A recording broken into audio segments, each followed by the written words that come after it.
Welcome to the Sitdown, a Mafia history podcast. Here's your host, Jeff Nadu. What's up, everybody, and welcome in to another edition of the Sitdown, a Mafia history podcast. I'm your host, Jeff Nadu. As always, we are back and better than ever. Another episode of the Sitdown. And you know what we do on this show? We talk about organized crime, the mafia, the drug trade, and everything in between. Today, we got, as usual, a gigantic show. And I got to tell you, this is one that I'd planned on doing for a long time. I wanted to get into a little bit of arms dealing. However, I didn't know when we'd quite do it. Luckily, the news has provided us an opportunity to get into really the most notorious arms trafficker in the history of the globe, Viktor Bout. If you've been following the news in Russia, the incarceration of Brittney Griner has been a talking point of many. As we know, she would be arrested at a Russian airport after she attempted to, basically smuggle in and had smuggled in hashish and weed paraphernalia.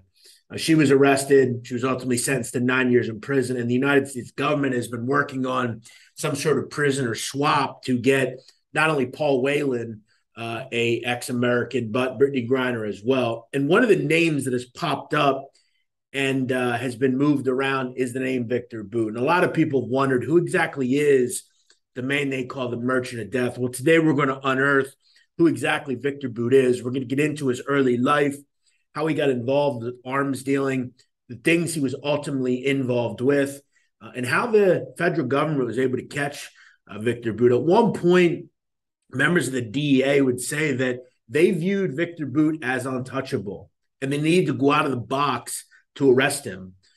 So we're going to get into his story today. It's a wild story, and really one of the more fascinating I've ever covered. I've always been fascinated by Viktor Bout. I've always been fascinated by arms dealers, really. Obviously, I've seen movies like Lord of War, which many people believe is based on Bout, but I've also seen films like War Dogs, and I've always been fascinated by arms dealing. I'm fascinated by these people that are world travelers, really. And we're going to get into all that today. So I'm sure we'll have a lot of people tuning into this one. If you're new to the show, I hope that you return for another episode or maybe check out some of our past episodes. If you're new, make sure you subscribe to the show, whether it's on iTunes or Spotify or wherever you're hearing this.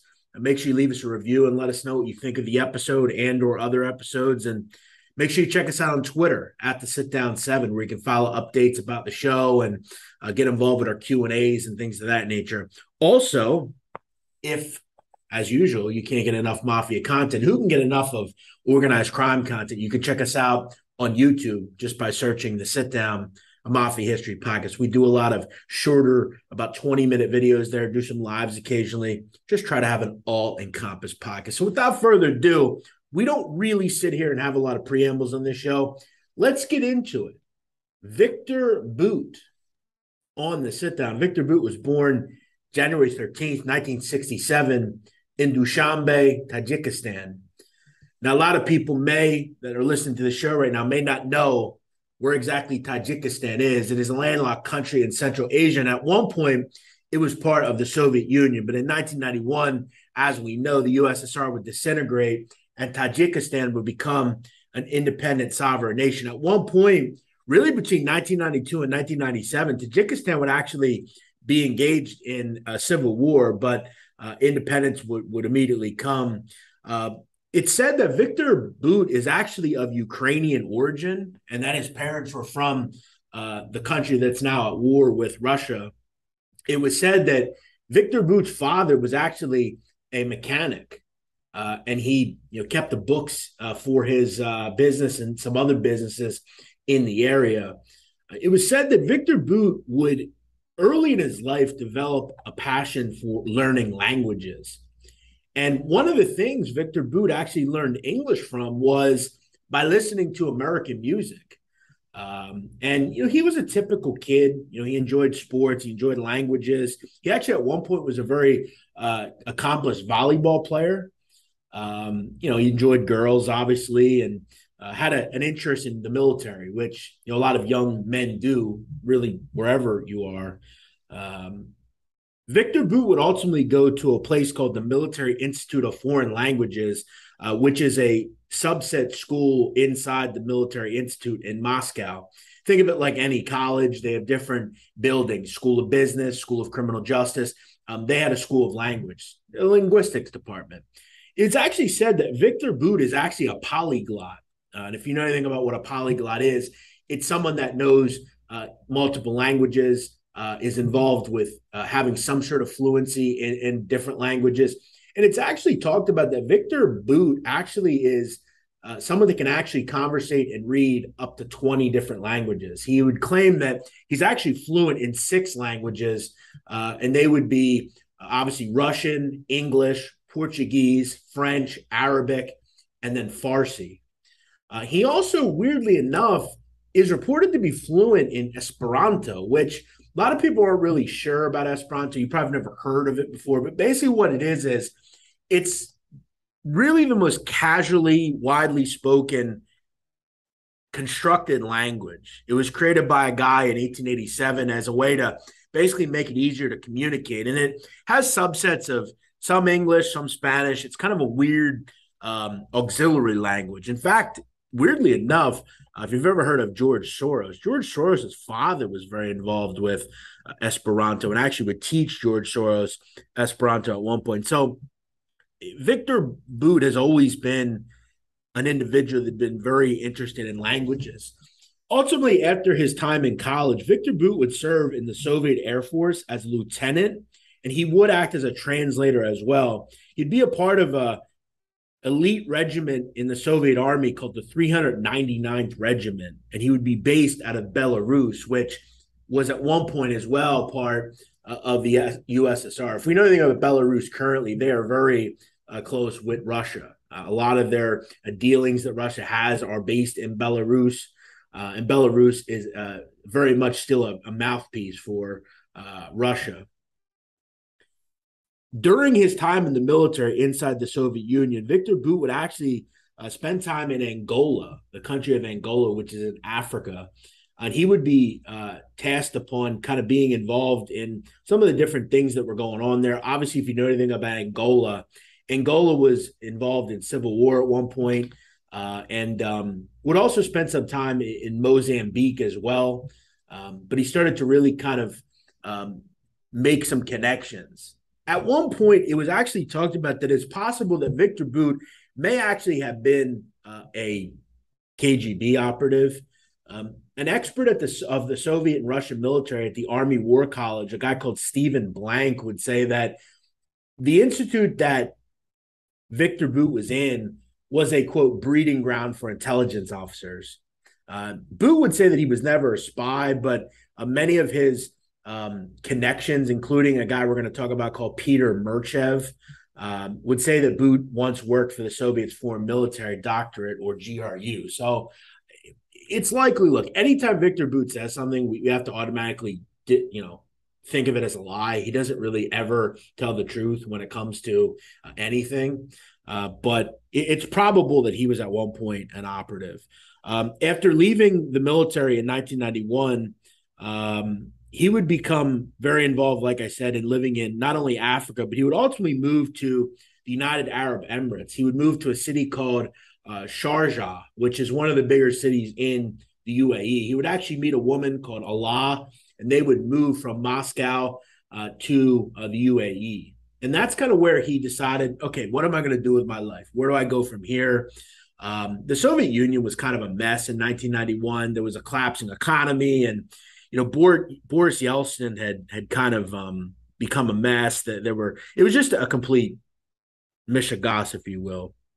So he decided, kind of with some of the connections that he had made, with some of the things that he could do, he realized that he could buy planes really cheap, and he could start basically an air transport business. So he would go to the Russian government and basically attempt to purchase one Antonov 12 turboprop plane. And he would begin basically supplying countries with air freight. He would make all sorts of money in his transport business, a company that he would call Air Cess, and it would be based out of the UAE. And in a few years, he was living in a nice home, making some money. Things were working out for Viktor Bout, and he was doing things that, made a whole lot of sense. But in August of 1995, he would meet an individual called Peter Murchev. Peter Murchev was a man that basically was an entrepreneur like Bout. Bout at this point was, making money doing what he did, and he was doing a lot of interesting things. Like he would be mostly flying goods of sorts, like TVs, air conditioners, food, money, all sorts of different things through air freight into countries in Africa that were struggling. Countries like Nigeria, Angola, places like that. So eventually he meets this person called Viktor Murchev. Murchev was based out of Bulgaria, and they start kind of going into business together. Bout would check into a hotel in Sofia, Bulgaria, where he'd meet that arms dealer. Now, I think the initial part was they were making connections inside Africa in ragged countries that really just needed goods and things of that nature. He'd ultimately meet, through selling textiles, someone in Afghanistan. And this is where things start to meet him to Murchev. He eventually, Viktor Bout, gets in contact with one of the defense ministers in Afghanistan, a person called Ahmed Massoud. Now, at this point, Viktor Bout is not selling weapons. Okay, he really is just working in goods and things of that nature. Maybe money occasionally, but nothing above that. Massoud would basically come to him and say, "Hey, look, you can get pretty much anything. Can you get me weapons?" And he would talk about the fact that Massoud and the president of Afghanistan, Burhanuddin Rabbani, were concerned that the Taliban was making major advances and that the rebels at one day would pose a real problem. And they needed arms, a lot of them. And think of Bout as Red in Shawshank Redemption. Bout was the individual that could make people connected and make things happen. So Bout obviously has a need. He needs to fill his need. So he is connected to Murchev, and he basically goes to Murchev in Bulgaria to have the meet. At one point, Murchev would really kind of take a quick liking to Viktor Bout.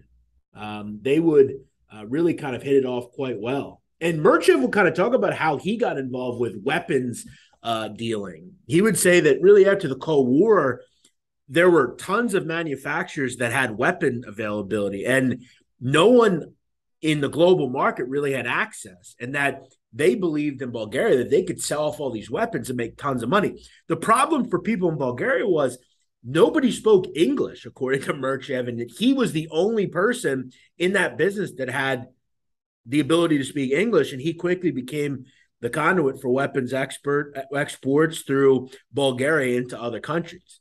So they basically joined forces, and Bout brings him this deal with the Afghanistani government. And that was in 1995. So they would make a real big-time deal. In 1995, they would kind of put together this need for the weapons in Afghanistan. Murchev would say of Bout, quote, he could reach anyone at any time. And they both could really reach anyone at any time. They were a group and a tandem that really needed to be made. The problem was a lot of this fell apart because eventually the Taliban would actually shoot down one of Viktor Bout's planes and take the pilots hostage. Viktor Bout would then supposedly start making some real disgusting connections where he also kind of just started doing businesses with both sides. He would do business with the Afghanistani government, but he also do business allegedly with the Taliban. It was said that at one point he would meet the leader of the Taliban, Mullah Omar, and that would kind of stop the whole deal. And, that would be that. But this is where Viktor Bout started really acting kind of on both sides. He was willing to basically provide anyone with weapons if they need them. He didn't play sides. He didn't do anything sort of like that. And just kind of whoever came to him, he would deal with. And look, ultimately, this would shift his business dealings from the government to basically the Taliban, because he felt like maybe they were better people to be involved with because they were going to bring him more money. In 1997, Viktor Bout would, with his wife, move to South Africa. By this point, they had a child, a baby girl, and they would buy a very nice home with a swimming pool.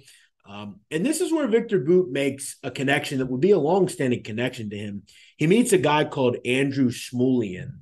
Smullyan was a South African guy who was very much Bout's kind of protege, if you will. Even though Smullyan was much older than Bout, he was kind of a journeyman, if you will. He hadn't really done much. He had some, airstrips and space and things of that nature. But Bout realized that to really grow his operation, he needed airstrips. So he finds this airstrip not far from Johannesburg, starts establishing some certain shell companies, and him and Smullyan kind of go into work together. And Smullyan at one point would talk about the fact that he was stunned at how many people Bout actually knew. They would actually go to an exhibition, like a conference in Abu Dhabi, which was called the International Defense Expedition. And, it had all the latest military hardware and things of that nature. And Smullyan was blown away with that. Viktor Bout introduced him to Mikhail Kalashnikov, who created the AK-47. And Peter Murchev would tell Smullyan that he would tell Bout that he found Smullyan abrasive and didn't really like him, but ultimately they kind of all formed a group together and started doing their thing. It's important to kind of understand what exactly Bout did. The thing was, he was building really big contracts and making a lot of money, and that he really just kind of worked in the gray area. And then, according to the New Yorker, they would kind of talk about the gray area that he worked in, and they would kind of relate it to buying an iPad, where if you go to Best Buy and buy an iPad, obviously that's perfectly legal. But if you buy an iPad in the parking lot without paying taxes, you're in the gray market. Now, as we know, selling guns is extremely illegal, but Viktor Bout would operate in gray areas where the weapons trade enters the gray market when weapons are transferred from a legit buyer to countries or militant groups that have been placed under sanctions. Often this involves forging the certificates. So Viktor Bout was not selling them to legit governments on behalf of, kind of a large deal that was funded by military operations, things like that. He was going to war-torn countries that were amid civil war and selling guns to pretty much everyone. And that's exactly where it all started. Viktor Bout, by the late 90s, started a contract in Angola with an individual called Jonas Savimbi. Now, Savimbi had been at war with Angolan forces for really forever. I mean, he'd been involved with kind of a back and forth with them for years. In the 1998, the peace treaty that they had unraveled, and Savimbi wanted guns to basically arm himself and his people from the Angolan government and the Angolan forces. At one point, Murchev was told by Bout that they began trafficking crates of rocket-propelled grenades, AK-47s, and mortars, along with armored personnel carriers. Murchev would once be told by Bout that the deal with Savimbi was worth, quote, $100 million, and that the arrangement would come from Burgas in Bulgaria on the Black Sea and be flown right into neighboring nations like the Democratic Republic of Congo, which back then was called Zaire, and the country of Togo in Eastern Africa. So Viktor Bout was now arming, rebel forces, militants, things of that nature. And he's not just arming them with 20 or 30 guns. He's giving them thousands of AK-47s, mortars, high-end missiles, things like that. So this is kind of becoming huge. And at one point, Bout would just kind of say that he transported stuff and was a, quote, matchmaker, and that he really wasn't doing anything wrong. He was no different than your standard gun store, if you will. A Treasury Department agent would once comment on Viktor Bout that if he had gotten involved with legit business, he'd have likely have been, a really good businessman. If he wasn't doing arms and all this vile stuff, quote, he would be a damn good businessman. But he was distinguished not by cruelty or ruthlessness, but by crueling amorality. So that's the thing. But for him, he didn't take sides. It was just buy for a dollar, sell for two. And the people that are buying this stuff really need them. In the fall of 1998, he would also begin arms deals not only in Rwanda, which was involved in a civil war still, but there were also other countries that he was involved with as well. At one point, it was said that he was aiding Muammar Gaddafi in Libya. He was involved with the Democratic Republic of Congo and their civil war. And it's important to understand the civil war that was going on in not only Rwanda, but also in Congo. We have to remember that at one point, the Congan Civil War, according to a 2008 International Rescue Committee report, would cause several million deaths, which was the most in any conflict since World War II. What he was really doing was undermining efforts of peace. I mean, foreign governments are trying to make peace between these nations. They're trying to stop the bloodshed. And what's Viktor Bout doing? He's coming in, he's arming militants, militias, things of that nature. At one point, it was talked about that Bout and Murchev were basically contributing to conflicts in 8 different African countries. So he was a complete mess. I mean, he was doing a lot of bad things, and he was basically stocking up and really ruining any sort of efforts to gain any peace. By that time, it was said that Viktor Bout's business was huge. He would have over 30 aircraft, and he employed 300 people. And he also developed hundreds of front businesses, ones that you couldn't trace, ones that involved other countries. It was really just a distinct operation. And most of the stuff would come out of the UAE and go through Bulgaria and other countries like that into these other African countries. At one point, Viktor Bout's company, RSS, ranked second only after Lufthansa in the volume of cargo shipped in and out of the United Arab Emirates. So things were big time for Viktor Bout. I want to get in a little bit to some of the countries that are kind of starting to understand who Viktor Bout actually is. In 1999, a man called Peter Hain, the Minister of State for Africa in Britain's Foreign Office, would begin talking to British officials about who Viktor Bout actually was. He would personally say that when he was in the West African country of Sierra Leone, he was noticing that British soldiers were coming under increasingly sophisticated attacks and ambushes, and that most of the weapons that were used by rebels had evolved from, now to AK-47s. And where were these, little kids and young men getting these weapons? Well, they were coming from Viktor Bout.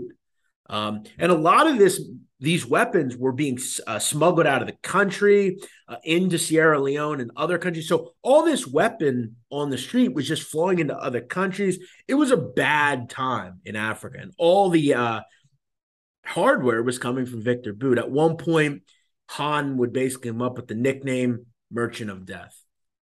And by this point, the UN is looking into Viktor Bout. And he's starting to come on the purview of not only the UN, but the British officials, as I said, as well as the American government. So things were starting to get a little interesting for Viktor Bout. It also would derive a lot from him aiding a person called Charles Taylor in Liberia. If you're familiar with Liberia, that is where Taylor, who was the former president of Liberia. He was a politician. He was a warlord. He was a guy that inflicted tons of damage on Liberia. And at one point, he was accused of war crimes and ultimately convicted of war crimes. So this is a guy, the guys that he's doing business with are awful people. They're warlords, they're war criminals, they're committing massive atrocities around the globe. Keep in mind, in places like Rwanda, I mean, genocide's being committed. You look at his relationship with Jonas Savimbi. I mean, Jonas Savimbi was a guy that committed many war crimes. Charles Taylor committed many war crimes and, in fact, was sentenced to 50 years in prison for his war crimes. This was a guy that was aiding in wars that really didn't need to go on. I want to talk a little bit about Viktor Bout's associates and how he was able to kind of pull off this operation. Obviously, I mentioned, people like Peter Merchev, but one of his top associates was his older brother, Sergei Bout. He had a man called Pavel Popov who would handle his operations out of certain African republics. A man called Sergei Denisenko, who would act as a deputy. He spoke multiple languages as well, and a guy that he would actually meet Viktor Bout in the Military Institute of Foreign Languages. Also, a guy that was actually Syrian-born, but he was an American citizen, a man called Richard Chikakli. He would act as Viktor Bout's chief financial manager. And at one point, Chikakli was actually a U.S. Army veteran. Chikakli had went to the United Arab Emirates as a tax-free enclave. So all this stuff was going on, and some of the business was actually being run out of an accounting business that Chikakli had in Texas. Now, the UN would say that the reports carried no legal weight, but that the impact was to name and shame. Bout was doing discreet work for powerful people, they would claim. But people started to understand who exactly he was. Now, after the U.S. government began putting pressure on the UAE, Bout would take all of his holdings and basically return home to Moscow, where he would live in Russia. At one point, he would tell a journalist for the New Yorker, quote, "I wasn't interested in building an empire." But that's exactly what he had built. Viktor Bout was a very wealthy individual, and he had done it through basically trafficking arms through OFAC countries to militants. And he was, at one point, according to him, he would say that in 2003, jokingly, that he was only second to Osama bin Laden on the America's Most Wanted list. Now, obviously, that wasn't exactly true because the Bush administration really didn't know much about who he was until the early 2000s when they started looking into Charles Taylor in Liberia. That's kind of when George Bush and the U.S. government started looking into who exactly Viktor Bout is. During the early 2000s, it was talked about that Viktor Bout was seen regularly not only in Libya, but in Congo, Afghanistan, Bosnia, Kenya, and in Lebanon, where it was said that he was trafficking arms through Hezbollah. At one point, it was also talked about that when he was in Kenya at one point, they were looking to buy surface-to-air missiles to attack Israeli airliners during takeoffs in early 2002. And during the meeting with Hezbollah officials in 2006 during the Lebanon war, he was reportedly very involved with arms deals during that, which many sources would claim would be in Russia. So, I mean, this guy was supporting all the republics in this world that were doing dirt. Everybody from Lebanon to Libya to Kenya to Bosnia to Angola. There was all sorts of atrocities going on, and a lot of them came from Viktor Bout. In 2004, as I said, Charles Taylor is being looked into, and that's exactly when the Bush administration starts kind of checking into who exactly he was. The Office of Foreign Asset Control, basically OFAC, and the Treasury Department would talk about sanctions aimed at Bout and the 30 companies that he had associated with him, and that any asset in the U.S. would be frozen, and that future transactions inside the country that belonged to not only him or Chikakli would be blocked and frozen. The problem that they had for Viktor Bout was it really didn't matter because Viktor Bout had connections everywhere, and they could ultimately fix a lot of this stuff. At one point, though, in April of 2005, the FBI would actually raid Chikakli's home in Texas. They would confiscate all sorts of records and computers and things of that nature, including a copy of Bout's passport, but that no criminal charges were filed. Chikakli would fly to Russia, and he had never come back to the United States since. So he pretty much got the message, decided, that's that, I'm out of here.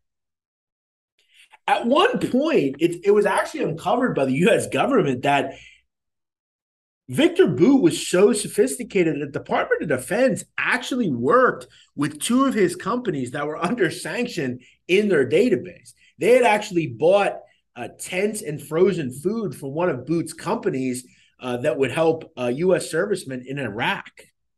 And that planes had flown out dozens of times in and out of Baghdad, and that Bout was profiting from it. Now, the Pentagon would eventually say that they voided the relevant contracts, but even the Pentagon was working with Viktor Bout. That's how sophisticated this guy was. He was not only working in banana republics and militant-run countries, but he was also working with the United States and other legitimate countries. It was pretty incredible, quite honestly. The thing was, there was really nothing anyone could do. No one could really bring any sort of charges against Viktor Bout. At one point during a television interview, he would consistently say that he didn't even have any knowledge of this stuff. He had never trafficked in any weapons, and that he didn't even work in the aviation sector anymore. At that time, he said he was operating an avionics facility just outside of Moscow. And at one point in that televised interview, he would insist that he had never interacted with Taliban leaders because at that point, obviously, the war in Afghanistan and eventually Iraq was in full swing, and that was the big question. But he became a bit of a sensation. Everyone wanted to talk to this guy. Who was this mysterious individual? And as we know, in 2005, a film called Lord of War would come out where Nicolas Cage would star as this arms dealer, and a lot of people believe that it was based on Viktor Bout, quite honestly. But things were starting to close in on Viktor Bout, and this is where, over the next 5 years, it would kind of take us on a wild ride. As I said, though, it wouldn't be easy, though. The UN is really starting to close in. Researchers are looking into some of the things that are going on in Africa, things like the Democratic Republic of Congo and all sorts of stuff. In one investigation, a man called Christian Dietrich, who worked for the UN, would say that he would see many Viktor Bout planes in the Congo, but that most of the random inspections turned up good cargo. So that's the thing about Bout. Like, he's still working in legitimate goods and stuff too, but he's mixing in other stuff as well. The U.S. sanctions would have an impact. International markets were increasingly closed to him, and that he believed that he could still work in the markets that, quote, if you work in dollars, everything goes to the U.S. He would boast that he had friends at banks who would basically alert him if there was a block going to be placed in his account, and that through Chikakle, he kind of had an end up on everything. And he would also talk about the fact that he didn't really care that he couldn't work in the U.S. because in the end, he was working in mostly Arabic countries that hated the United States anyway. So OFAC really didn't matter. Yeah, he was on the OFAC list, which means that no legitimate country was going to deal with him, but it really didn't matter because people hated the U.S. and would want to do business with him anyway. So he was good to go either way. Viktor Bout was really in a great spot. In 2006, there was movement on him, though, including other ventures. He was actually trying to distance himself a little bit from doing what he was doing. At one point, after some of the media stuff starts coming in, he starts realizing that holds are being placed in his account, frozen stuff comes on his account. He basically starts figuring out that maybe I should get out of this business or at least try to get involved with more legitimate businesses.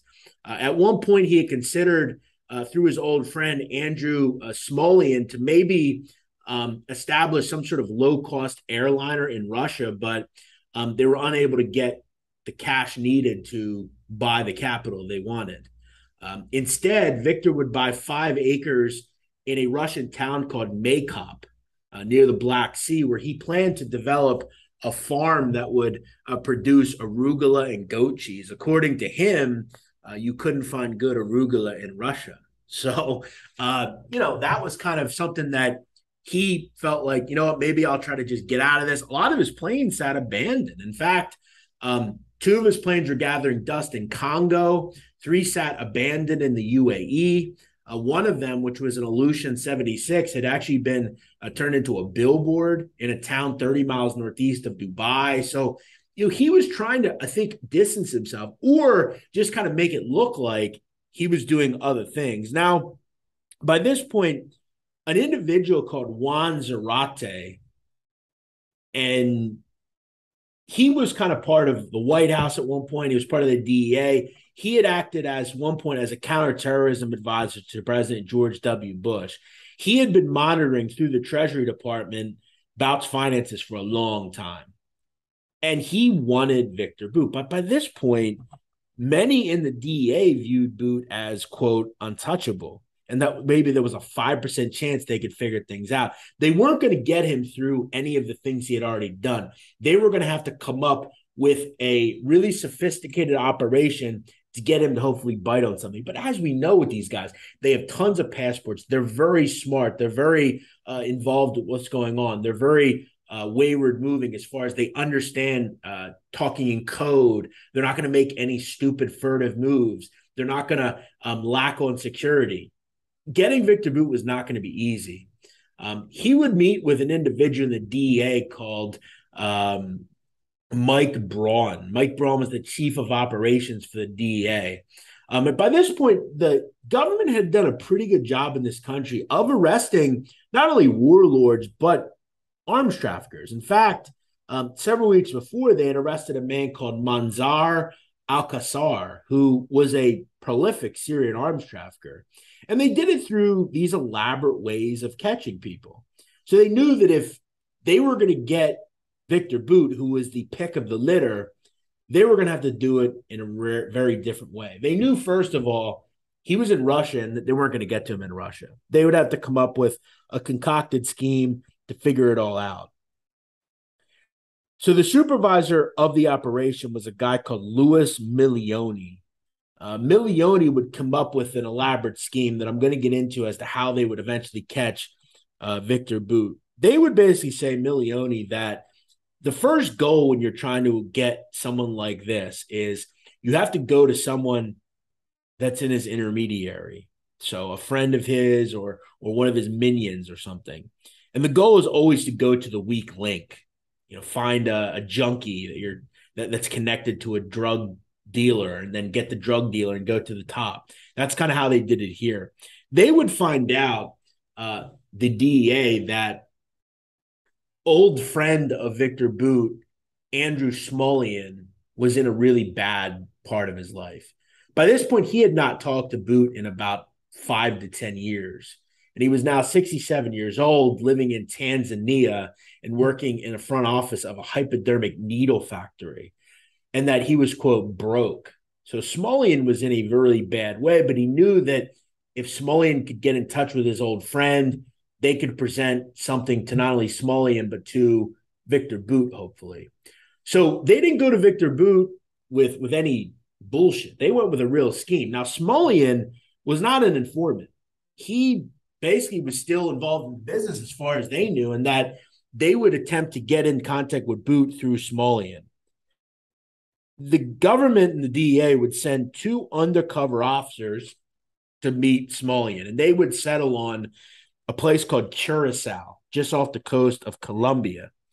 And what the 2 DEA agents were posing as, and they weren't even DEA agents, in fact, one of them was a DEA agent, but the other was actually a DEA informant, who, at one point had been involved with an operation. He had actually been involved with all sorts of things for years, and he had developed the ability to be a very good person for operatives like this stuff. And in 2007, they would launch the sting. So these 2 members of the DEA or undercover operatives go to Curacao to meet Smolian. Now, the idea was they were posing as members of FARC, which is a Colombian rebel group that basically is at war with the Colombian government, and their basic way of making money is through the drug trade. If you've ever seen the film Proof of Life, I believe Russell Quaid's in it, Meg Ryan. It's about a man that's basically kidnapped by the Colombian government, or at least what they think is the Colombian government, but it's actually a rebel group called FARC. It's actually a great film. Russell Crowe is a hostage negotiator, and he works to get the guy in the film freed, and that was actually based on the FARC. So the FARC was a rebel group, and they were posing the agents as FARC rebels, and that they wanted to meet not only Smolian but also get eventually to Bout to basically buy a large cache of weapons, including surface-to-air missiles, thousands of AK-47s, grenades, all sorts of things, and that they, quote, wanted to target and kill Americans. Now, ultimately, Smolian was just the conduit. He would work through multiple people to get to Bout, basically. And at one point, they would talk about they had, quote, someone that wanted to buy agricultural stuff, which agricultural stuff is code for weapons. Bout would respond 4 hours later with, quote, what is needed? You can proceed. Smolian would then meet with the agents again in Curacao in 2008, and they would, have some conversations about some things. And Smolian believed them. He believed they were actually FARC people, and that things were going to work out. Smolian needed the money in the end, so that was the goal for him. He was money hungry, and he was the weak link in all this.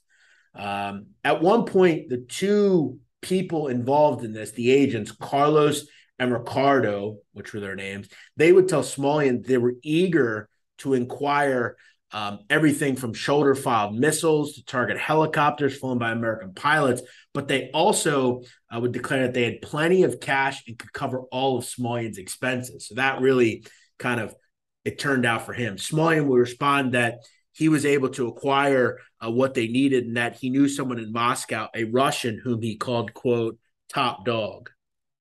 Smolian would also tell Carlos, quote, that he was wearing a surveillance device and that Russia doesn't like gringos, when talking about Carlos and Ricardo. Carlos continued to push to meet the Russian. He wanted to meet Bout. Now, again, Carlos is a DEA agent, but he wanted to meet Bout.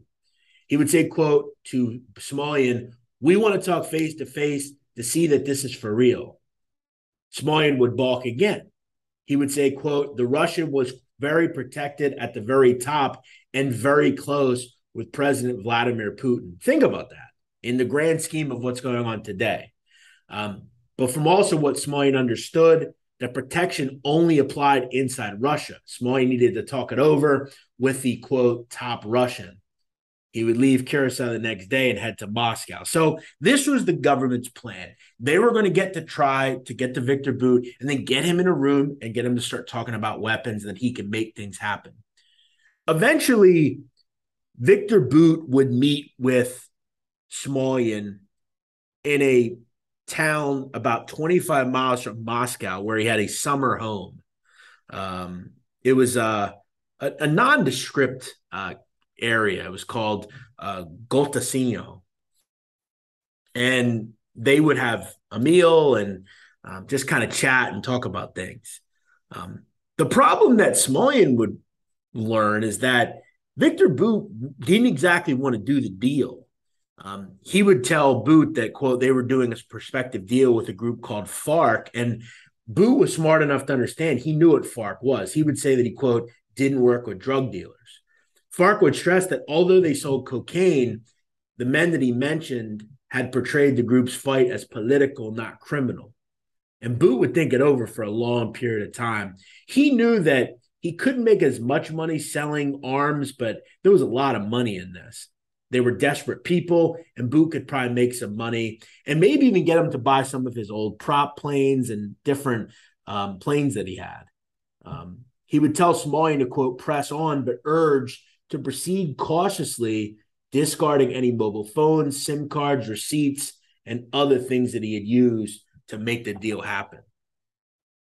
At the end of the conversation, Smolian would ask Bout about the weapons themselves and say, quote, where could we obtain the different weapons? He would say that he would inquire to Merchev, and then Bout would call him. Bout would call Merchant and they'd speak in Russian and they'd talk about all different sorts of weapons and that he could get hundreds of them immediately when talking about surface-to-air missiles and things of that nature. Bout would hang up and say, quote, "We shall work together again soon." Several days later, Smolyan would again meet with Carlos in Copenhagen, Denmark. And they would talk about the fact that they were looking for all sorts of things and that this could likely be made to happen. The Smolyan would want to talk money and that the deals would work out pretty simply, that for the deal, if it was worth less than $1 million, Smolyan would earn 15% commission. Anything between 1 and 2 million, he'd earn 10%, and anything above 2 million, he would earn 5%. And that Carlos would say, quote, "If you are who you say you are and who told me you are, the assistance will be a lot."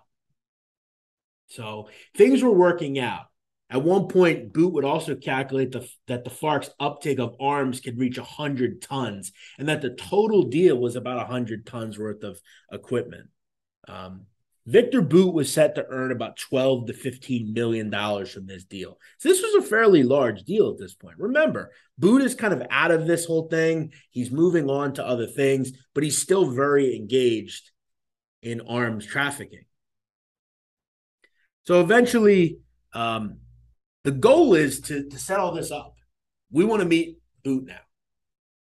Before the deal, though, Bout would determine that an airdrop was the best method for delivery. Quote, "They can put 40 tons onto a football field on the dot.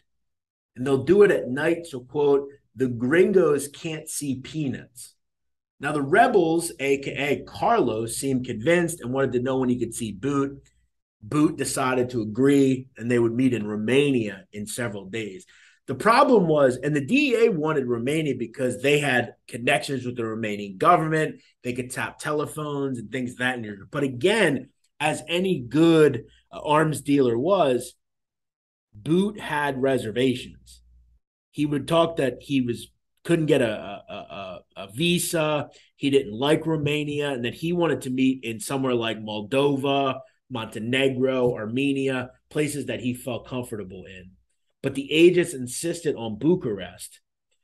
Bout would tell Smolyan, quote, "Fucking shit, it's not safe for me." 10 days after, the DA decided to pull the plug. They knew that they couldn't hang around for too long because it would look too weird. So Louis Milioni, at that point, the supervisor of the DEA of this operation, would basically say, "You know what? We're gonna cut this thing. And maybe we can figure this out down the road." Several weeks later, Carlos would call Bout directly and say, quote, "We're going to Thailand. I don't know if it's possible for you to go there." Now, the agents had also had connections with Thai law enforcement over the years and knew that Russian citizens could visit the country without a visa. So it was a very smart way of doing things. And they had also realized at one point, through looking through reports, that Viktor Bout had actually traveled at one point to Thailand for a convention. So it was a place that he could visit, maybe on holiday or some sort. So the meeting was set. In several weeks, they would meet in Bangkok, Thailand. Now, Bout would reserve a room at a place called the Sofitel, and that's exactly where the meeting would happen. Shortly after 10 a.m. on March 5th, Bout and a bodyguard would board an overnight trip, Flight 553, to Thailand. Shortly after 10 a.m. local time, Bout would step out of the terminal at the airport. He would read up on Thailand, and he'd also read up on Colombia. He would actually spend the next 2 weeks understanding who the FARC were and understanding kind of Colombia in general, because it's a country he had never really been involved in. Now, DEA agents and their Thai partners would get at the hotel throughout the weeks before that, and they'd convert a room on the 20th floor into, quote, a command center. And they had presumed that Bout had indeed worked for different intelligence agencies and that he would be smart in understanding surveillance techniques and all sorts of that stuff. So they didn't follow him. They didn't do any sort of informing or anything like that. Bout didn't seem concerned, though, after being spotted, even by a disabled car that supposedly had an informant inside. He didn't really worry. He felt like he trusted these guys, and that was that. At the Sofitel, eventually Viktor Bout, according to an article from the New Yorker, would find Smolyan, Carlos, and the other agent at the mezzanine bar. Bout would say, quote, mucho gusto, who was wearing a wire to Carlos. He would order a hot tea with lemon. And he would also comment on the fact that he was very sorry about what happened a few days ago. And that was in reference to a Colombian FARC attack that had killed a top FARC commander called Raul Reyes. Sorry. So he was really at ease, it felt like. Eventually, they would take the elevator to the 27th floor, where they were joined by another agent. The four men would enter the conference room with floor-to-ceiling windows and sat around a long table. So Viktor Bout realized that this was good. Everything was going to happen here. He would take out a pen and pad and say, quote, let's make a list of your needs. Ricardo, who had been introduced as, quote, Comandante, who was a field commander for the FARC, said, I need anti-aircraft missiles that I can operate against Apaches. Bout would respond with, quote, how many? Now, he would jot down several different weapons and quantities in a mixture of Russian, English, and Spanish. Now, this was the list that Bout would allegedly make. 100 surface-to-air missiles, 5,000 AK-47s, 10 million rounds of ammunition, 250 sniper rifles, 20,000 fragmentation grenades, 740 mortars, 2 kinds of rocket-propelled grenades, and 1 ton of C4 plastic explosives. Bout would reply with, quote, how many tons do you need? They would say a ton would be enough. Bout would respond with, quote, well, we have 5 tons, which is wild. Bout would also say that he could, quote, get the money laundering services as well as more surface-to-air missiles if it would decide that he needed them. Bout would also pull a map from his briefcase and spread it on the table, telling Carlos and Ricardo that they needed to find an official, perhaps someone from Nicaragua, who could sign the end-user certificate, make a payment, then take out your things. It's a job that's a bit political, Bout said, a bit commercial and a bit intelligent. If they did not proceed with careful caution, they were going to create a scandal. Now, during this involvement, the agents were smart to kind of operate in the thought that they hated Americans. And all of this was to basically bring down American personnel. At one point, the agents would kind of discuss the fact that they were trying to bring down helicopters and things like that. FARC wanted to kill American servicemen and American pilots. At one point, Ricardo would react with delight, saying, quote, those gringo sons of bitches, they're not going to kill us in our sleep anymore. Gringos are enemies, Bout would agree. For me, it's not business, it's my fight. He would tell them, quote, that he had fought the U.S. for 10 to 15 years, calling it one person's resistance. So he was basically making it clear that he had a war against the Americans himself. And that he was very much okay with getting them the weapons they needed to battle American personnel in Colombia. Within several minutes, as Viktor Bout looked through different documents, agents from the DEA and Thai police burst through the conference room doors, screaming, hands up. And they immediately would place Viktor Bout in handcuffs. That was that. You're under arrest. Bout would raise his arms and he was shoved against a wall. His legs were spread. Several minutes later, an individual called Tom Pasquarello would walk in and say that Bout was sitting calmly at the table. Pasquarello would introduce himself and ask him if he knew what was going on. Bout would respond with, quote, the game is over. He'd also say that he'd seen people in these situations many times before and that sometimes they're angry, sometimes they're combative. But Pasquarello would say that Viktor Bout seemed very relaxed. He was not emotional. He had smiled. He had made jokes, made charades. He really didn't make any sort of, resolution that he was going to go away. He believed that he had done nothing wrong and that he was simply just, doing what he does. He would also say, though, that Mr. Smolian was not as composed.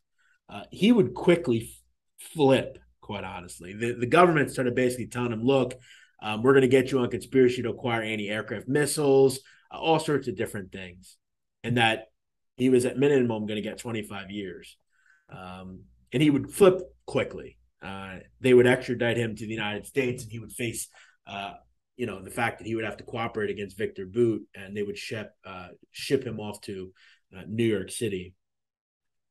Ultimately, after 2 years, Viktor Bout would be extradited back to the United States in 2010.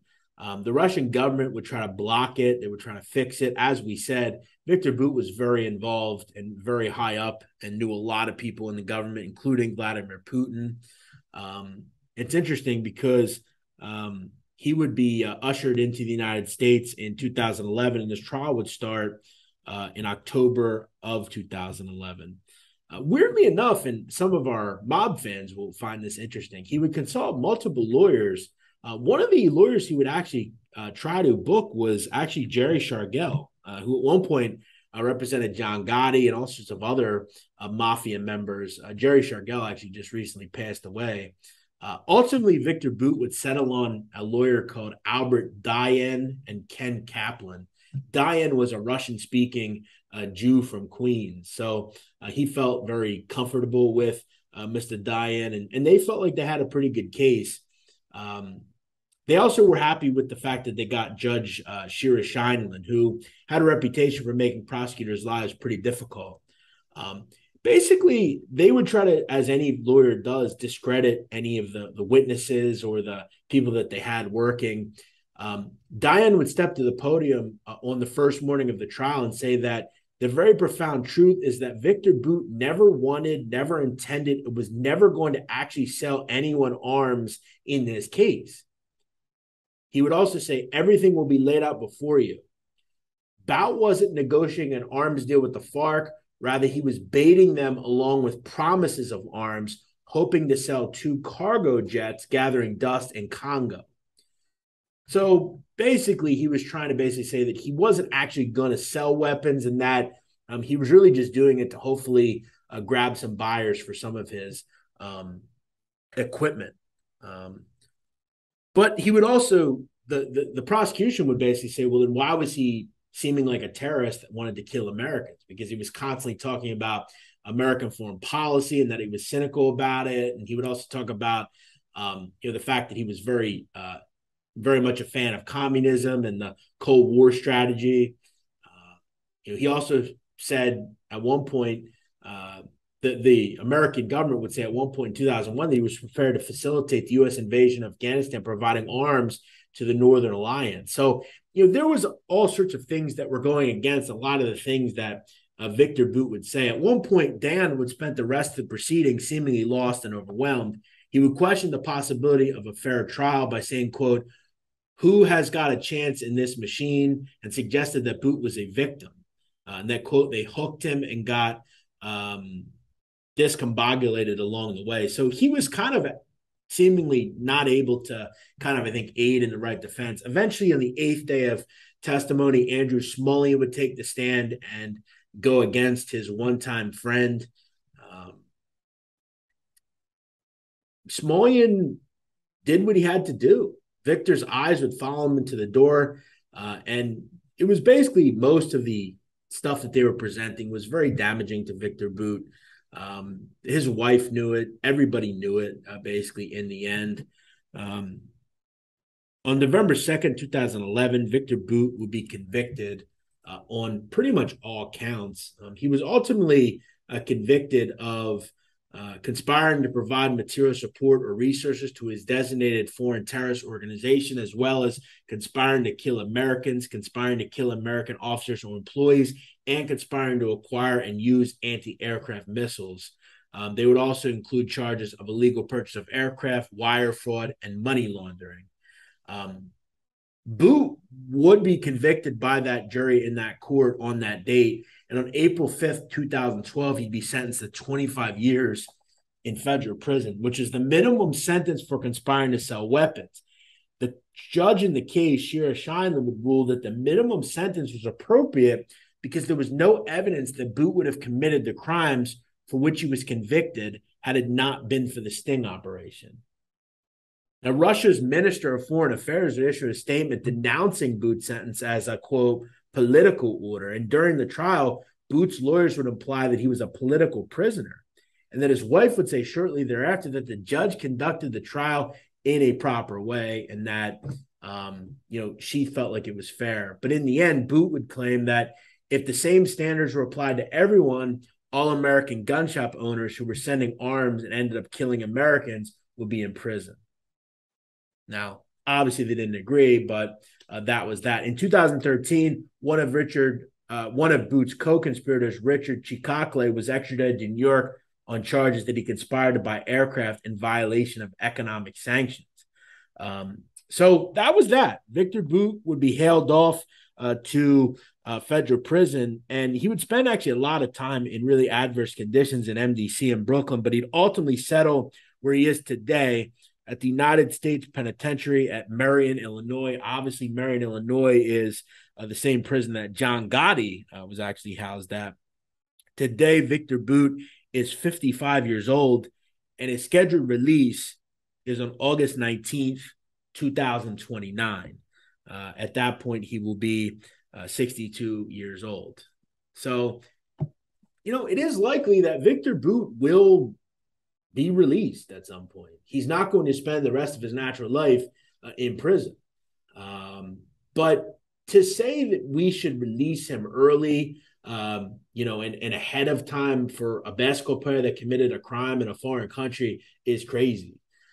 Look, I'm not going to sit here and say that I believe that, now that Viktor Bout's off the street, that arms trafficking will stop. But the truth is, Viktor Bout is a last of the Mohicans, really, when it comes to selling weapons. It's not as easy to be an arms dealer now. Most of the people that were involved directly with Viktor Bout have not been committed to prison or have not faced any crimes, including his brother, his former partner. No one has really been involved in any sort of crime, and most of them are still involved at some point, I'd imagine, in that business. At one point, Viktor Bout would actually speak to different magazines, including the New Yorker, and he would say at one point, they will try to lock me up for life, but one day I'll get back to Russia. I don't know when, but I'll still be young. Your empire here in America will collapse, and I'll get out of here. And that's that. Viktor Bout is a dangerous individual, and it is likely that he will go right back into doing what he does. He is very connected in the Russian government and very important. And we guarantee that at one point, he will come back to bite the United States if and when they release him early. The government must do everything in their power to keep Viktor Bout incarcerated for as long as they can. It's that simple. Viktor Bout is a dangerous individual. And to put him in a prison exchange with Brittney Griner, who is not a prisoner of war, she's not an innocent individual, is crazy. This is not a substantive offer. And I completely agree with Enes Kanter, the former basketball player, who said on Fox News on August 6th that we cannot exchange her for a dangerous criminal. That would be an unfair exchange. It is impossible to give someone who could harm the U.S. for her. I do want her to come home. She deserves it. But the White House needs to be careful. And that's exactly right. We cannot attempt to release someone as dangerous as Viktor Bout for that. It's just that simple. We need to try to keep him in custody for as long as we can. I hope you enjoyed this episode. It was a long one. It was filled with a lot of information, but I wanted to try to bring it as best I could.